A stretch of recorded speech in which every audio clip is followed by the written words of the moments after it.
Hi, this is Bharti, 20 years of Studio Tara, and I'm here to talk to you about this new series that we are calling Arranging Facets.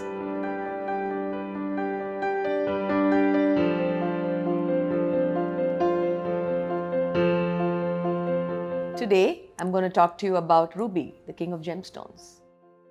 One doesn't need an introduction to rubies. It's been the oldest and the most powerful gemstone. Its color, its intensity, its resilience actually, it's very hard, and its beauty has been talked about for many centuries. But I want to give you some idea about its chemical composition, how it gets its color, where it's from, and of course we know what we use it for. Traditionally, rubies have been mined in Burma. We know Burmese rubies, we talk about them all the time. There are two mines, one is not functional now, Mogok and Mongshu. But rubies have been found in Africa now, in Thailand, in India, in Afghanistan has some beautiful rubies, and Vietnam too. Of course, where they come from determines their color and a lot of variation in color. The most famous continues to be Burma, but Africa is a close second. I'm wearing an African ruby ring. It's a slice of a ruby, but it's still very intense in its color. And it's actually quite sparkly.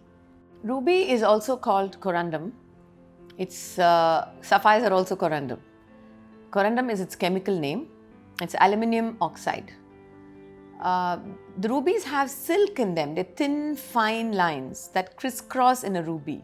That also, because of reflecting the light or the light passing through it, evens out the color in a ruby and also makes it more lustrous. When you identify a gemstone, you identify them with these components, whether they have silk running through it, whether they have other crystals running through it, then you know it's a natural one. If it doesn't have anything, then you know it's made in a lab.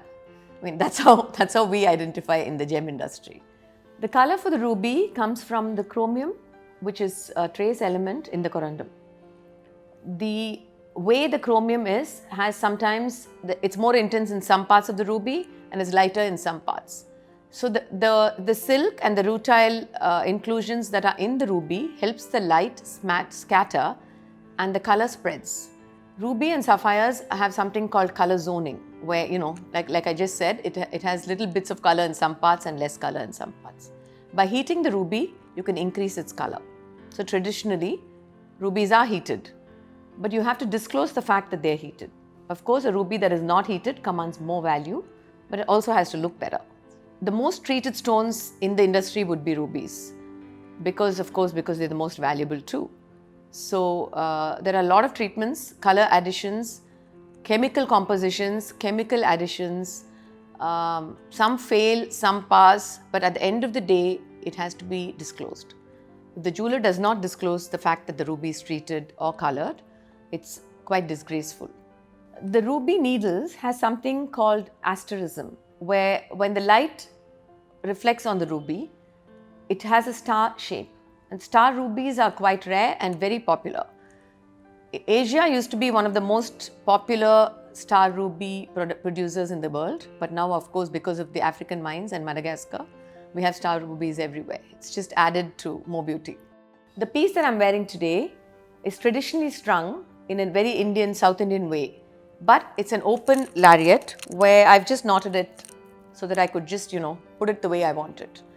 Rubies don't need to be combined with anything, but they can be combined with anything and everything.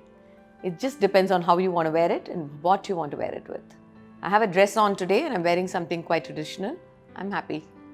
In this bracelet that I have in my hand, I have a Burmese pigeon blood ruby, which is about 1.5 carats and is super, super valuable.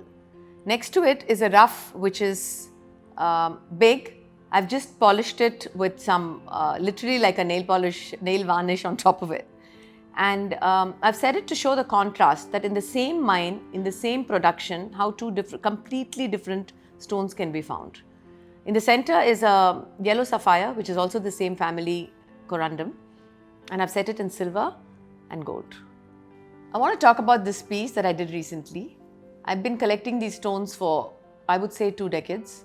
They're old mines from Burma, beautiful cabochon rubies, pigeon blood, deadly. and I love them. Please take a look.